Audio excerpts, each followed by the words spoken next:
दाऊद पर मेरा सबसे पहला प्रश्न तो यह बनता है कि क्या दाऊद जीवित है भी, क्योंकि सच बताने के लिए किसी के पास कुछ नहीं है। पाकिस्तान के अंदर छुपे हुए दाऊद का एक फोटो भी हमारे पास न होना यह हमारी बड़ी बड़ी एजेंसियों के ऊपर भी प्रश्न उपस्थित करता है, और दूसरा दाऊद के ताकत को दिखाता है। तीसरा, दाऊद की उपयोगिता अब आईएसआई के लिए क्या रह गई है, पाकिस्तान के लिए क्या रह गई है। पहले तो हिंदुस्तान के अंदर जो स्लीपर सेल या आतंकवादी या उसको शूटर चाहिए होते थे, अब तो गली मोहल्ले में बन रहे हैं। अब दाऊद की क्या आवश्यकता है? दाऊद इतना बड़ा पैसा का बिजनेस व्यापार कुछ करता भी होगा तो उसको पाकिस्तान को क्या मिलता है? किसी एक दल को मिलता तो उसको बचा लेता, लेकिन एक दल सत्ता में रहे तब ना, वहां तो लगातार सारे बदल रहे।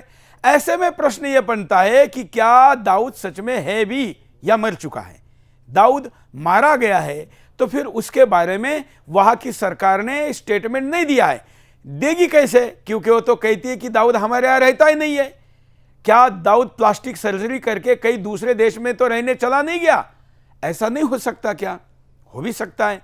दुनिया में ऐसे कई उदाहरण इसके पहले भी आए हैं, लेकिन हमारे यहां पर दाऊद को जीवित रखने में मीडिया वालों का पेट पलता है, टीआरपी मिलती है, और इसलिए दाऊद को लेकर नई खबरें आती रहती हैं।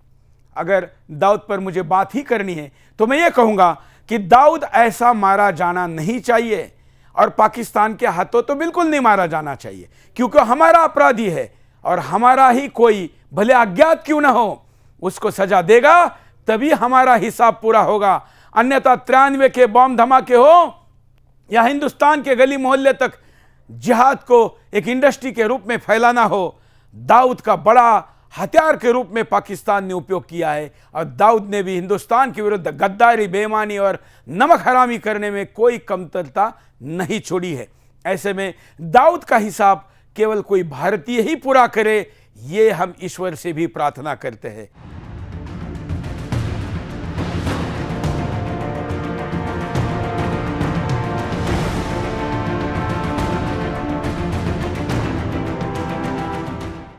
पाकिस्तान के कराची में अंडरवर्ल्ड डॉन माफिया सरगना दाऊद इब्राहिम की मौत की अटकलें लगाई जा रही हैं। बताया जा रहा है कि शुक्रवार की रात को कराची के अस्पताल में दाखिल दाऊद इब्राहिम को जहर दिया गया। इसके बाद दाऊद इब्राहिम के करीबी रिश्तेदार और पूर्व क्रिकेटर जावेद मियादाद समेत पूरे परिवार को नजरबंद कर लिया गया। हालांकि दाऊद की मौत की आधिकारिक पुष्टि नहीं हुई है। बताया यह भी जा रहा है कि कराची के आगा खान हॉस्पिटल में बीते कुछ समय से underworld mafia don Dawood Ibrahim अपनी किडनी की गंभीर बीमारी का इलाज कर रहा था। इसी दौरान अस्पताल के एक यूनिट में दाखिल रहते हुए ही उसको जहर दिया गया। बगैर किसी कारण के पाकिस्तान टेलीकम्युनिकेशन अथॉरिटी ने इंटरनेट सेवाओं को बंद कर दिया, जबकि कुछ जगह फ्रीक्वेंसी बहुत डाउन कर दी गई। दाऊद इब्राहिम से जुड़े घटनाक्रमों के बाद ही पाकिस्तान में इस तरीके से इंटरनेट सेवाओं को बंद कर दिया गया। टीवी चैनल्स और जो यूट्यूब पे जो वीडियोस आई उस पे कई लोगों ने इसको जो है वो ग्रेवयार्ड तक पहुंचा के और वहां पे जो है दफन भी करा दिया। लेकिन बात सारी है कि आप लोगों को अगर मैं ये बता रही हूँ कि जी उसकी जो है हालत खराब हुई है और उसको हॉस्पिटल लेके गए हैं, ये सब सुन के पाकिस्तानी नहीं इंडियंस इतने अपसेट क्यों हो गए? मुझे अभी तक शायद एक दो ही होंगे पाकिस्तानी जिन्होंने बुरा भला कहा होगा, लेकिन मुझे बहुत से इंडियंस ने बहुत बुरा भला कहा। तो मुझे ये बात बहरहाल समझ में नहीं आई, लेकिन खैर बड़े बड़े देशों में ऐसी छोटी छोटी बातें होती रहती हैं। बहरहाल बात सारी ये है कि कल इंटरनेट जो है डाउन किया गया था, ये भी सच है। कल यूट्यूब और ट्विटर और कोई चीज भी नहीं चल रही थी, गूगल सर्विसेज भी बंद थी, ये भी सच है। कल इमरान खान की जो एक चल रही थी यानी ट्विटर स्पेस चल रही थी, वो भी सच है।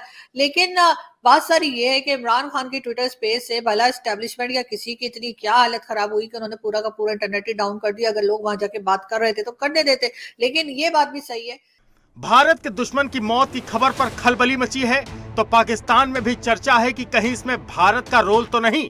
कि जी टेररिज्म को खत्म किया जाए। जब तक टेररिज्म खत्म नहीं होगी तब तक जो है वो पाकिस्तान के साथ भारत बात नहीं करेगा। और इसके जवाब में पाकिस्तान ने सबसे पहले उन्हीं का बंदा फड़का दिया, ठीक है।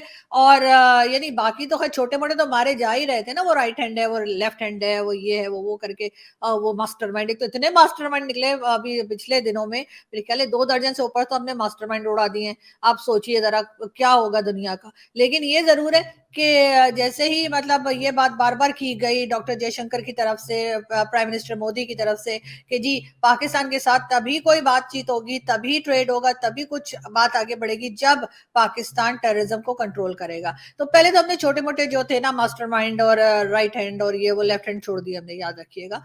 सबसे बड़ा सवाल यह है कि क्या पाकिस्तान इस घटना पर कुछ बोलेगा और क्या दाऊद की मौत की पुष्टि करेगा, क्योंकि पाकिस्तान आतंकियों की पनाहगाह तो रहा लेकिन उसने कभी इसे माना नहीं, तो इस बार कैसे मानेगा।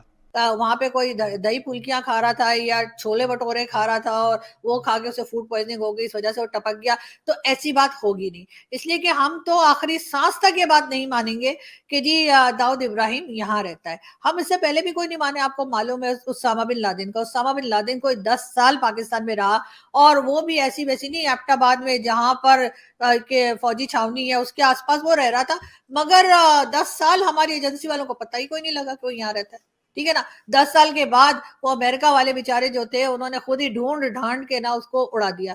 अब जाहिर है जब हमें 10-10 साल उसामा बिन लादेन का पता नहीं लगा, 10 साल के बाद अचानक से उसामा बिन लादेन हमारे यहाँ से निकला और उसको अमेरिका ने उड़ा दिया, तो जाहिर है दाऊद इब्राहिम का भी हमें पता नहीं लगेगा। हम तो यही कहेंगे पता नहीं कौन है, पता नहीं कहां से आया, पता नहीं किधर को गया। इंतजार कीजिए, क्योंकि ये बदलता भारत है, देश के दुश्मनों को उनकी मुफीद जगह भेजना जानता है और कभी कभी एक चुप्पी 100 सवालों का जवाब देती है। Bureau report, Sudarshan news.